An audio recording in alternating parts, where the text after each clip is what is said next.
So is disability a real problem for employment? It's a bit of a provocative question, intentionally a provocative question, and maybe a bit of a provocative presentation. But it's a question that is one that's been pretty central to my practice and then my research and teaching for a couple of decades. And it started when I was working in vocational rehabilitation, first at a brain injury rehab centre in London, UK, and then in New Zealand working with disabled people. And when I came to AUT in an academic capacity, the question became central to the research I wanted to do, really. So it's a question I've actually been working with for a very long time. And it's transformed in that time from being a question something like how disability can be made not to matter in the workplace, to something more like what disability tells us about what needs to change. So I think essentially disability often does turn out to be a problem when it comes to employment. But the interesting part of this is why and how, and what that why and how means for how we should respond. So the piece of work I'm talking about today is something that I embarked on because I got frustrated that things were changing but also not changing. And so there's been a shift in the way that things are talked about and even the way that employment policies are approached but over that time, but also an entrenchment probably of some of the fundamental issues that drive us to see disability as a problem. So things like the individualisation of productivity and even productivity as the key goal of work. So there are many ways that work plays actually a critical role in defining disability. Just before I get into it, I just want to acknowledge to my collaborator and co-author on this work, Maria Kronozovic, who's based in Norway at Østfold University College in the Department of Social Work and Social Policy. One of my favourite things to do is to start with a quote. And this is a quote from one of my go-to philosophers who's guided this piece of work, Michel Foucault. A critique does not consist in saying that things aren't good the way they are. It consists in seeing on just what type of assumptions, of familiar notions, of established and unexamined ways of thinking the accepted practices are based. To do criticism is to make harder those acts which are now too easy.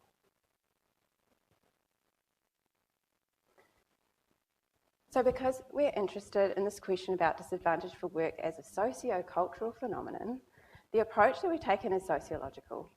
So from this perspective, why analyse policy? And really, it starts with this notion that the purpose of policy is to guide action. But also policy is something and does something. So policy reproduces dominant ways of understanding what a problem is and how to respond. It kind of needs to be. And policy therefore constructs problems in particular ways. So that's the reason for looking at policy particularly. And we've used a methodology which was articulated by Carol Bucky. I actually don't know if I'm pronouncing her name correctly. But a quote from her about why do this work. The way in which the problem is represented carries all sorts of implications for how the issue is thought about and for how people involved are treated and are evoked to think about themselves.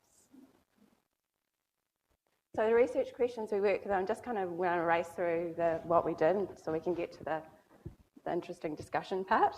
How the issues relating to work for disabled people constructed and represented in policy. How do those constructs and representations shape and direct the actions available? And when viewed through the lenses of critical disability studies and anti-racism, what do those policies constrain or exclude? So those are the three research questions we worked with. So what policy are we actually looking at? We set out to look at policy that's about supporting disabled people who were constructed as being disadvantaged in accessing work. And it had to be produced by New Zealand government agencies for the purposes of guiding support, funding and government action. And so the policies that we ended up including were 4 across sort of different ministries. The first one is the Disability Action Plan published in 2020, which I'm going to refer to in shorthand as Working Matters, which was the title of that policy. So Working Matters, for the purposes that we were looking at, is considered an umbrella policy because it's broad in scope. It's described as an action plan to ensure that disabled people and people with health conditions can participate in employment as they want to on an equal basis to others. So it's intended to provide guidance for all government agencies and industries currently working on employment initiatives. The next one is the Disability Support Fund's operational guidelines, again shorthand support funds. And that's a policy which is much more specific. It's about how funding is made available and managed for people who might need specific training or have extra costs to do their job as a direct result of disability. The third one was the Accident Compensation Corporation Vocational Rehab Occupational Guidelines. That is a mouthful, and I don't have a good shorthand for that, but you'll see it come up. They're specific to injury rehabilitation, and they are stated to be intended as both a guideline for those working to deliver vocational rehabilitation services and also a document for ACC staff and how vocational rehab services should operate. So it's kind of got a dual purpose. The last one is the Ministry of Social Development and Lead Toolkit for Employers. I'm going to refer to that as the Lead Toolkit. And it's focused on guidance for employers on employing disabled people. Unlike most of the policy documents, it actually has a named author, and many of you will know Anne Hawker. And some of you will know her as a long-time advocate for disabled people. She's heavily involved in disability and rehab organisations. And employed for her expertise at the end of her career in MSD in the Office of Disability Issues. And so although there's a named author for that one, it's treated as the others as not as a personal opinion, but actually as a representation of the discourses that are being circulated about this issue. So the approach was a post-structural policy analysis. And it's actually, the methodology is called What is the Problem Represented to Be? And in this methodology, the policy is treated as a social and cultural construct. It is to be questioned, unpacked and contextualised to understand what it's doing. So we created our own analysis guide for the project based on the methodology, based on the sort of general questions. So we used 24 questions about how the concepts in the policy were formulated. I'm just going to give you an example of 4 of those questions. What concepts does this policy rely on? What subject positions or shorthand sort of types of people does this policy make and reproduce? What thought or action does this policy discourage or make wrong? What are the effects produced by this representation of the problem in Aotearoa? So that's just 4 of the 24 questions that we worked with. So I'm going to skip into analysis because I think that's the really interesting part here. So it's a summary, of course, because it's a 30-minute presentation. But what I'm going to do is I'm going to go across the sort of, first of all, I'm going to talk about how each policy kind of put out what it was actually, how it was sort of representing the problem. And then I'll talk about some general constructs that were happening across the policies. So first of all, looking at each policy specifically. In working matters, the problem, that's the umbrella one, the problem was located explicitly with a lack of leadership and attention in government to address unemployment and underemployment of disabled people, and with businesses who need to stay on top of changing technologies, market needs and opportunities to employ a diverse range of people. So the required action is collaboration across government departments to provide information, improve funding and incentives, create new opportunities, monitor action and measure success. And implicitly also there was an aspect of normative judgment in communicating that disabled people should want to do paid work because it's the obvious way to participate fully in society. So it's kind of doing both those things. In the support funds policy, the primary problem was located in the costs associated with equipment and support needed to enable disabled people to work in mainstream jobs that exceeded what was reasonable to expect employers or workers to pay. And so there's that one, but it's also got another thing that it does. It also constructs a secondary problem of people using the fund to get equipment that should be funded in some other way or to support work that's not seen to be appropriate. And so the action it ends up being about controlled access to a fund that is dedicated to covering disability-related costs in the workplace.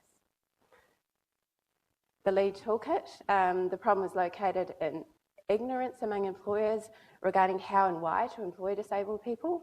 And so the required action was about increasing the perceived value of disabled employees and increasing the confidence of employers to work with disabled employees. So it's things like upskilling on disability etiquette, how to enable reasonable accommodations, enact reasonable accommodations. And in making the employer conduct towards disabled candidates for work the focus of the toolkit, it also constructs disabled people as a category of potential employees with particular qualities. Lastly, the ACC VOC rehab guidelines. The problem is located here within the injured body that is a potential precipitator of work disability, and the process by which the injured body then reintegrates back into working life, which could either exacerbate or ameliorate work disability. The action is focused on directing vocational rehab towards a goal of independence through the management of relationships and rehabilitation tasks. So that's the policies and what they generally are doing.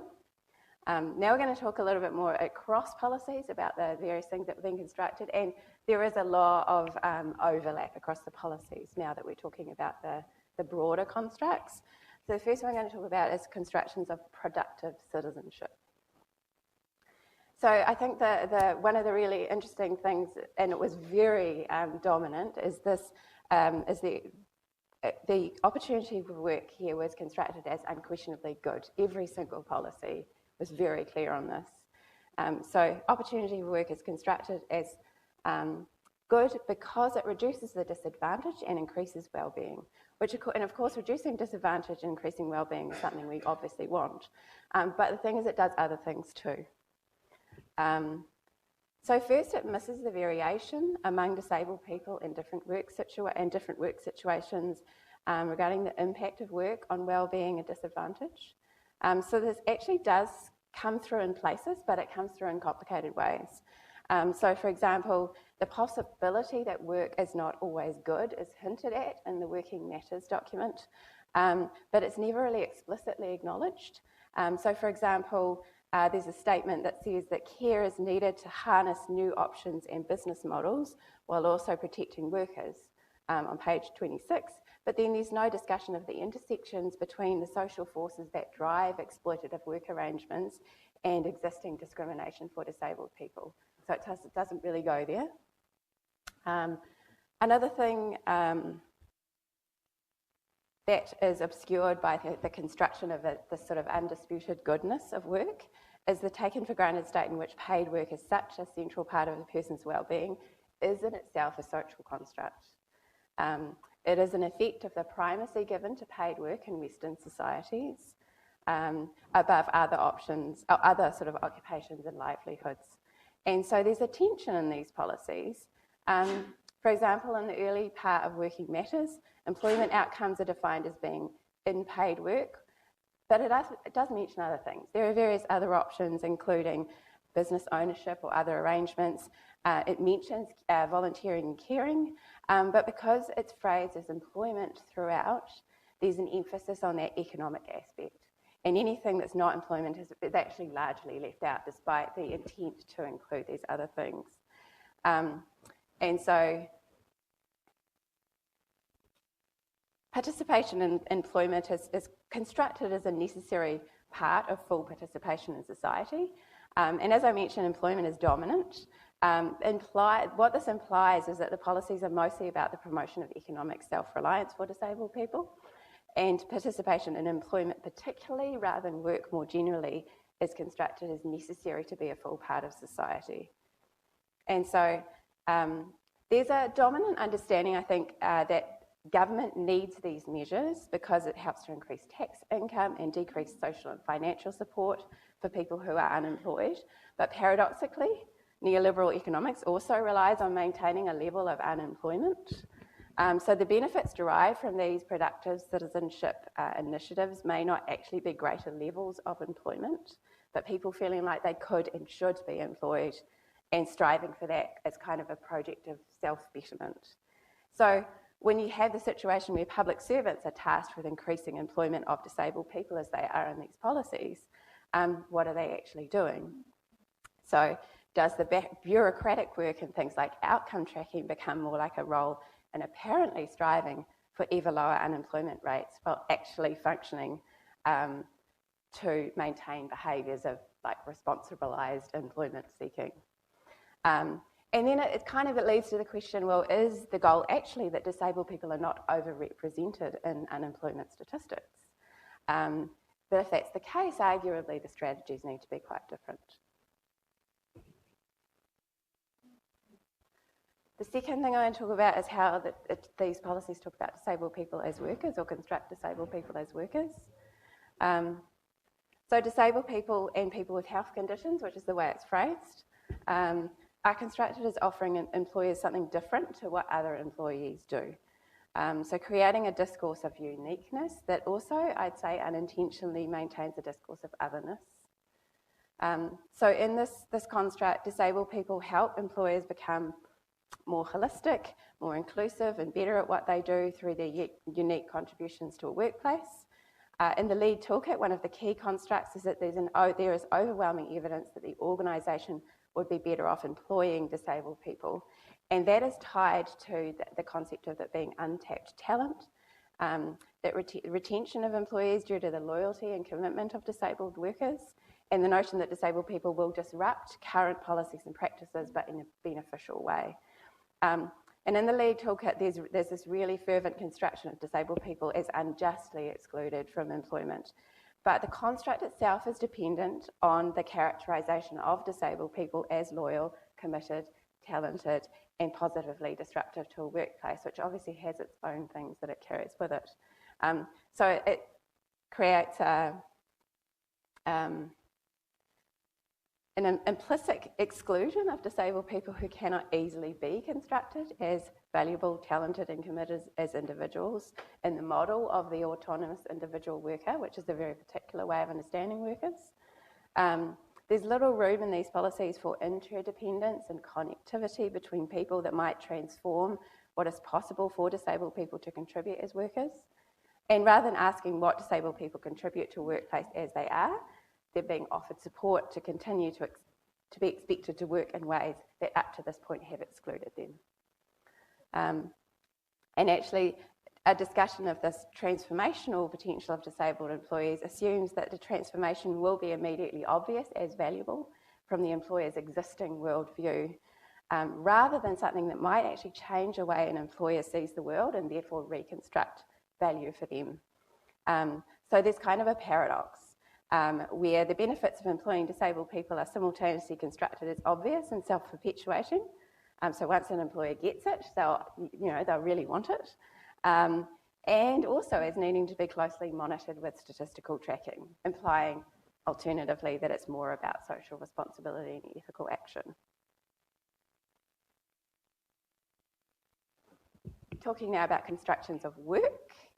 So across all the policies, but particularly evident in the Working Matters policy, the economy and the nature of work, meaning how work is organised, is constructed as being affected by outside forces, such as things like the pandemic, but is not something that we can manipulate with any sort of intent or purpose. So reference is made to economic drivers, the labour market. Those things are kind of a given, the ground on which all else is built. But a force that sort of follows its own law, it's unable to be changed.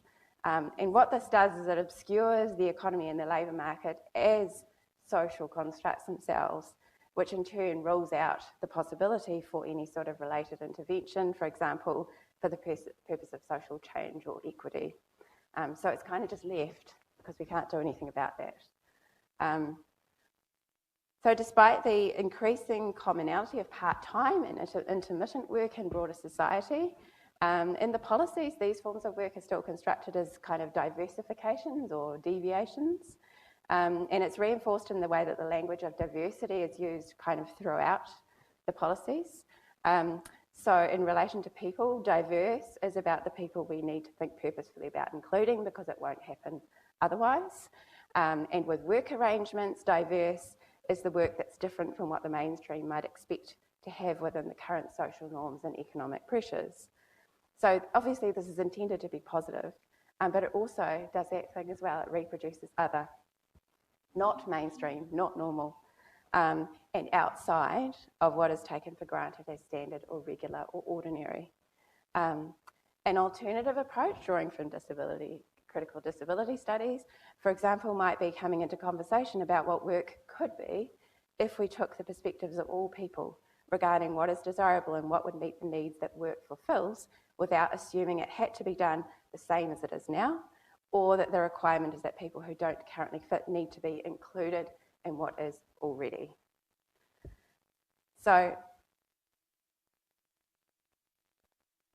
the other thing is that the construction of work across all the policy documents, both implicit and explicit, is that of paid work, mainstream, and paying at least minimum wage. And those definitions of work are related, of course, to fairness and equity, consistent with access to work under the United Nations Convention on the Rights of Persons with Disabilities, which New Zealand has signed. But because of some of the other dominant aspects, like the focus on paid employment, that actually starts to look different when it's operationalised as a requirement in the policy at the exclusion of other possibilities. So, for example, in the support funds policy, there are exclusions where support funds are unavailable for somebody working in a self-employed business that's not orientated towards profit, or for any unpaid work. In the ACC vocational rehab guidelines, vocational rehab services are designed almost exclusively around supporting people into paid work. This could actually be a restriction of viable options and potentially excluding some that might be desirable and accessible. It's also a suppression of discourses that value other forms of social participation or contribution, such as care, creative endeavour, unpaid community work, or livelihoods derived in other ways, such as community exchange or Indigenous hunting and gathering practices. There's also a construct of jobs pre-existing people, and this is sort of embedded in the notion of mainstream employment. So the idea is that the job is standard, and the job is standard, again, for the purposes of equity. But rather than taking on different forms in response to a collection of people with various abilities and strengths. So one example of this is there's a reference in the lead toolkit to something they call core requirements, which are distinct from the methods used to fulfil those requirements. So what that does, though, is it maintains the notion that there is a job that pre-exists the people doing it, and that the people doing it have to adapt to the job and not the other way around. Constructions of disabled people generally. So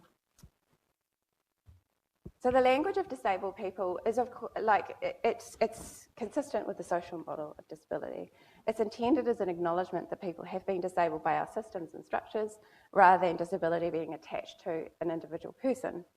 But what we see in these documents is disabled people is used up front, but then there's lots of other terms that are kind of peppered throughout, and I'm calling it slippage, because it reveals other constructs.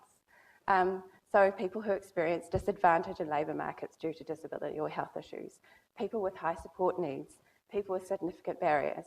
It says something quite different. So the problem is being stubbornly located in the impaired body. There's a tendency also to homogenise disabled people, to emphasise their assumed similarities with each other in contrast to non-disabled people. And there's an assumed universalism of disabled person as an identity. Although, you know, this was before the introduction of whaikaha as a ministry, but certainly tangata whaikaha and tangata hoa, whānau hoa, were already in circulation, but they don't come through in these documents at all. So in these constructs of disabled people, it's taken for granted that impairment is the problem. There's some acknowledgement that disabled people are disabled by the structures of society, but that problem is still really stubbornly located in the impaired body. And when it's viewed instead, for example, through a critical disability studies lens, we might ask different questions. Things like, what is disability showing us? For example, rather than assuming the problem is located with a disabled person simply because that's where it was made visible, work disability could be taken as an indicator that something was problematic in our work structures. Or disability could be seen as an invitation to further cultivate our understandings of human being and doing and the possibilities within human societies. So in these examples, the identification of disability is actually an invitation to move outside of what is usually taken for granted, to stimulate us thinking more critically about what is possible. So, as an example of something that could be different. So this is a quote from the Working Matters policy leading into the discussion of employers. It's important to support good employers with information and tools that will allow a fully inclusive labour market to thrive and to stop people from falling out of work when they acquire support, access or health needs. So thinking about the role of workplaces and employers in producing and addressing disadvantage to work in these policies. There is a significant focus on the employers as a site for possible change. And employers and disabled people, interesting, were largely maintained as separate subject positions. So for example, disabled employers wasn't really a thing that came up. And you know, any of these more entwined subject positions just weren't there. The employer subject positions in the lead toolkit in Working Matters draw on discourses of the good employer. And in Working Matters, the good employer is portrayed through statements about what employers want and need to be supported in. In both policies, it's made clear that employers should aspire to become those who employ disabled people and be explicitly supported to do so by the government. And in the lead toolkit, it kind of it goes around the other side, and the good employer is broken down to various roles, how you become a good employer. But the converse, the bad employer, isn't there. So nothing's discussed on that matter. It's not present in the policies. The implication, I think, is that reason and logic will prevail to mean that every employer aspires to be a good employer, to benefit themselves and to fulfil their responsibilities in society. But what this does is that active discrimination against disabled people with regard to opportunity for employment is implied as a problem throughout the policies, but it's not actually engaged with. So because of this, there's no direct discussion of discrimination in terms of where it comes from, how it's perpetuated, and it appears that there's an assumption that ignorance is actually the main issue. So just summing up, I'll get to neoliberal inclusionism, you'll know what that is in a sec. So just to kind of like draw in the key things that I really want to bring through. So despite the clear intent across the policies to use the language of the social model of disability, disability was consistently actually located within individual bodies. Another thing is that the notion of inclusion creates this othering of those who are not already included. So it's kind of a them to the us who are already there. It assumes that what we have now is to be expanded to include these other people rather than engaging with a collective revisioning that treats these problems as indicators as a possible need for something different. And we've got this problem. The labour market and the economy are the conditions within which we operate, not something that we can intervene with. And so what that does is it obscures the labour market and the economy as human constructs maintained by collective social forces. So those discourses then enable society to treat work disability as a problem revealed rather than a problem created. And by individualising disability, society and its structures are then largely written out of the problem of unemployment and underemployment of disabled people. By focusing almost exclusively on paid employment as the goal, there's a suppression of discourses that value other forms of social participation or contribution and livelihoods that are derived in other ways. So I'm going to bring in now, a little bit of theory to help us understand some of these things.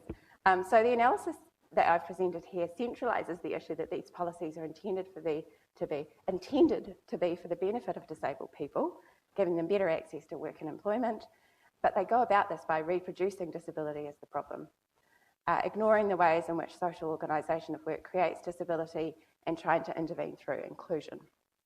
So Mitchell and Snyder have a term for this. They refer to this sort of phenomenon as neoliberal inclusionism. So they define that as a tendency driven by the neoliberal principle of market value to reformulate what is apparently included in the normative valuations. And what that does is it makes some forms of difference less visible and therefore no longer problems to contend with. So it's that I'm tackling the real. So where successful, of course, this inclusion might be experienced as good for some people in some ways, but it's a significant problem with neoliberal inclusionism is that it obscures difference and exclusion, meaning that the effects of exclusion endure, but it's more difficult to see. So I'm going to give an example. So to take a key example in the policies analysed, disabled people are positioned as needing to be employed.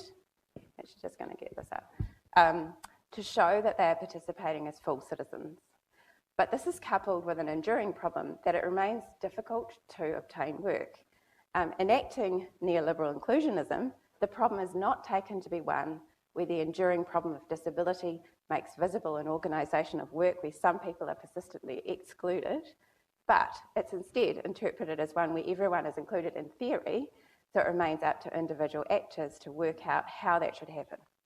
So the actors who are tasked with this problem include disabled people, employers, and also civil servants, non-government organisations, and others whose job it is to maintain the project of trying to increase employment inclusion, including the policy writers themselves. So this isn't about what new policy should say to be better as a response to work disability. The point is to show how the policy framings actually operate as an example of the wider discourses. So this question, is disability a real problem for employment? Perhaps the issue is that disability as a perpetual problem shows up some very real problems with work organisation.